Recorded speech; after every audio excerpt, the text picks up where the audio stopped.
March 13th, 1919. A. March 13th, 1919. A letter arrived at the offices of the New Orleans Times-Picayune newspaper. It was dated from hell. The writer said he was a demon. He said he had been killing people in New Orleans for a year. He said no one had ever seen him. No one had ever caught him. And then he made an offer. Next Tuesday night, at 15 minutes past midnight, he would pass over the city. Anyone who was playing jazz when he came would be spared. Anyone who was not would die. The entire city of New Orleans played jazz that night. Every dance hall, every parlor, every house on every street. And the killer kept his word. The Axeman of New Orleans. New Orleans in 1918 was a city unlike any other in America. It sat at the mouth of the Mississippi River. It was loud. It was crowded. It was alive. The French Quarter hummed with music every night. Jazz was still new, still dangerous, still the kind of music that respectable people avoided. The city was also full of Italian immigrant families, grocers mostly. They had come from Sicily in the previous decades and built quiet lives in the neighborhoods of New Orleans. They worked hard. They kept to themselves. Between 1918 and 1919, someone began killing them in their beds. Always at night. Always with an axe. Always through the back door. The Axeman had a signature. Every time he entered through the back door. He did not pick the lock. He did not break the glass. He removed a panel from the lower part of the door. Quietly, carefully, as if he had done it many times before. He would reach through and unlock the door from the inside. He would walk through the house in the dark. He would find the bedroom. He would use an axe that he found in the victim's own home. He never brought his own weapon. He left almost no evidence. In a year and a half of killings, no one ever saw his face. No one ever heard him arrive. The police had nothing.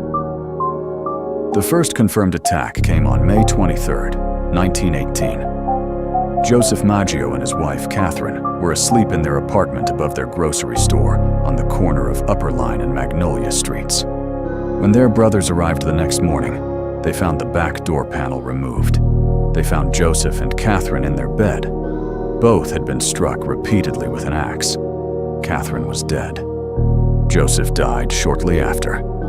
The axe had been found in the bathroom, wiped clean. On the pavement outside, someone had chalked a strange message. It read, "Mrs. Maggio is going to sit up tonight, just like Mrs. Tony." No one has ever explained what it meant. Over the following months, the attacks continued. Louis Bessumer and his companion Harriet Lowe attacked while they slept. A pregnant woman named Anna Schneider, 8 months along, woke to find a figure standing over her in the dark. She was beaten and left for dead. She survived. Her baby survived. She could describe only a large, dark-clothed man. Then a barber named Joseph Romano. Then the Cortimiglia family in Gretna across the river. Charles and Rose. Cortimiglia both survived, barely. Their 2-year-old daughter Mary did not.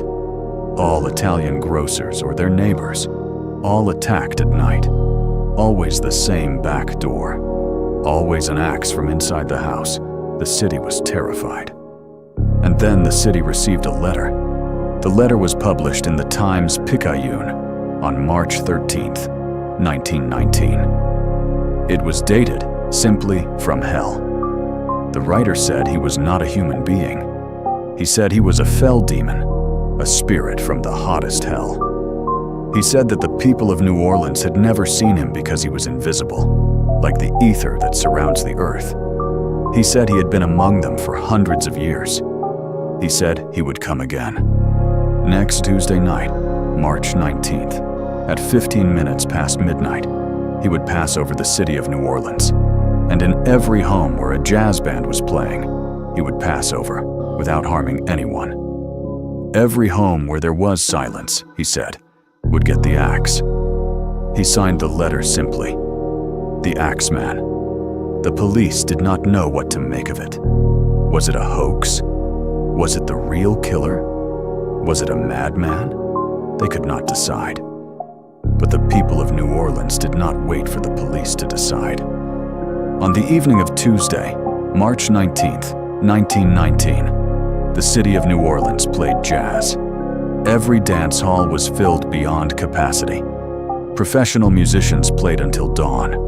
Amateur bands set up in parlors and living rooms across every neighborhood. People who had never thrown a party in their lives opened their doors and hired musicians. A composer named Joseph de Villa wrote a song especially for the occasion.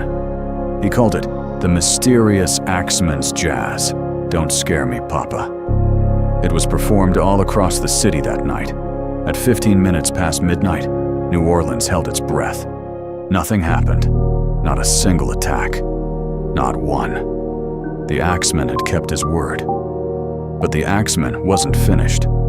6 months later, on the night of August 10th, 1919, a grocer named Steve Boca was attacked in his home. He survived, barely, with no memory of the attack.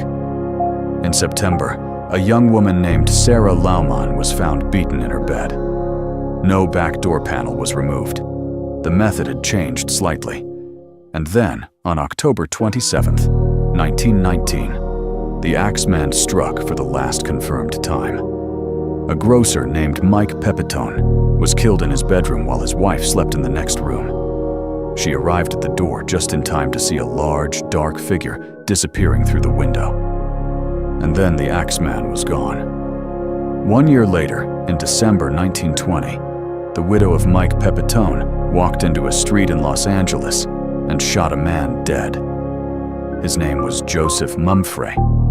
She said he was the Axeman. She said she had recognized him as the figure she had seen fleeing her husband's bedroom the night he was killed.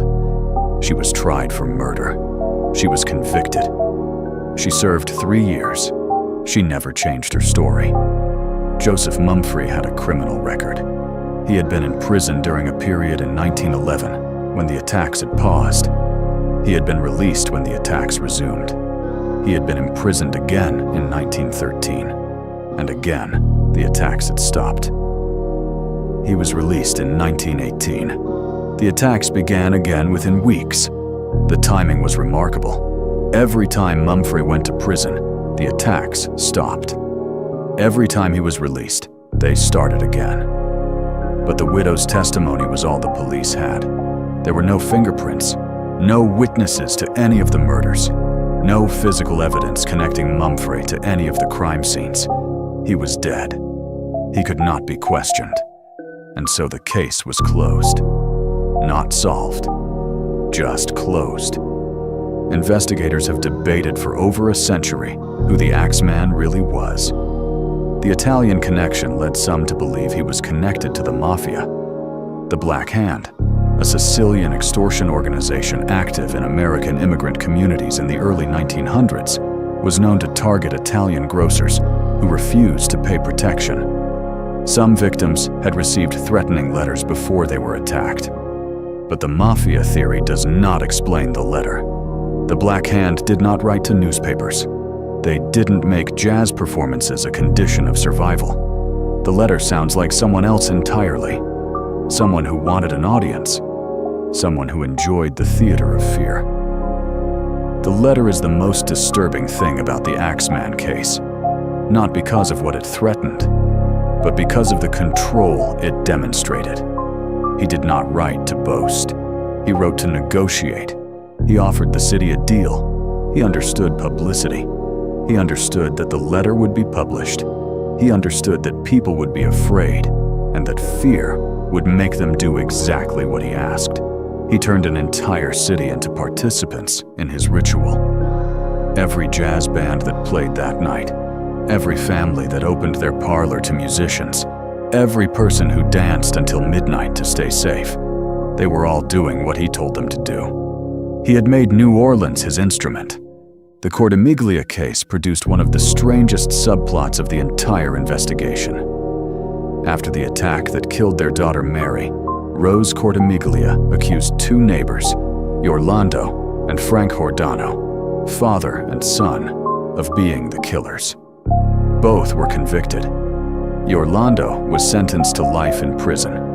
His son Frank was sentenced to hang. They had not done it. Rose Cortimiglia had accused them out of a long-standing grudge against the Giordano family. 18 months later, she walked into a newspaper office and confessed that she had lied. The Giordanos were released, but 18 months of their lives were gone, and the real killer of 2-year-old Mary Cortimiglia was never found. The song written for the jazz night, the mysterious Axeman's Jazz, Don't Scare Me Papa, still exists. You can hear it today. It is cheerful, upbeat, almost absurd. A ragtime number written in response to a serial killer's ultimatum. The musician who wrote it, Joseph Davila, could not have known that the song would outlast everyone involved in the case. The Axeman, the victims, the widow who shot Mumfrey, the police who never solved it. All of them are gone. The music remains. There is something both beautiful and deeply wrong about that. The things we do not know about the Axeman are almost everything. We don't know his real name. We don't know why he targeted Italian grocers. We don't know whether he wrote the letter himself or whether someone wrote it on his behalf. We do not know whether Joseph Mumfrey was the killer or whether the widow shot the wrong man. We do not know how many attacks were truly his and how many were copycats. New Orleans in 1918 and 1919 was a city of rumors and fear. It is possible that some of the attacks attributed to the Axeman were committed by entirely different people, inspired by the same method. And we do not know what happened to him after October 1919. He simply stopped. New Orleans remembers the Axeman the way it remembers everything. With music, with stories, with a certain dark pride in having survived something that other cities didn't have to survive. The jazz night of March 19th, 1919 has become part of the city's mythology. There are tours that visit the crime scenes. There are bars that serve cocktails named after the letter. There is a mural in the French Quarter, and every year, on the anniversary of the letter, someone somewhere in New Orleans plays jazz late into the night, just in case. Read the letter again. Slowly. He says he is a spirit. He says he has been among the people of New Orleans for hundreds of years. He says he is beyond human understanding. These are not the words of a man trying to avoid capture. A killer trying to avoid capture does not write to newspapers. These are the words of a man who wanted to be remembered, who understood that the letter would make him immortal, who knew that even if he was never caught, never identified, never named, the letter would survive. The jazz night would survive. The terror would survive. He was right. 107 years later, we are still talking about him. He is still, in some sense, here. The Axeman haunts New Orleans for a reason that goes beyond the murders. The murders were terrible, but they were not unique. Cities have had serial killers before. What is unique is the letter. What is unique is the jazz night. What is unique is that a killer managed to make an entire city perform for him. He turned fear into a public spectacle. He made survival conditional on participation. You want to live? Then play my music. And the city played. And some part of New Orleans has never stopped playing. Not entirely. Not since that night. Every time a jazz band starts up in the French Quarter after midnight, there is a ghost in the music. A dare. A bargain kept. We say their names. Joseph Maggio, Catherine Maggio, Mary Cortimiglia, 2 years old, Mike Pepitone, Louis Bessemer, Anna Schneider, and her unborn child who survived. The others, the ones whose names the newspapers recorded in small print and the history books did not. They were Italian immigrants who came to New Orleans for a better life. They opened small grocery stores. They lived above their shops. They went to sleep at night in a city full of music, and someone came through the back door. We do not know his name. We know theirs. That is the only justice available. If you want to hear the Axeman's jazz, it is still out there. Look it up after this. If you want more cases from the years when America was learning what it was capable of, subscribe to the Cold Lamp. Next case is already waiting. We will see you there.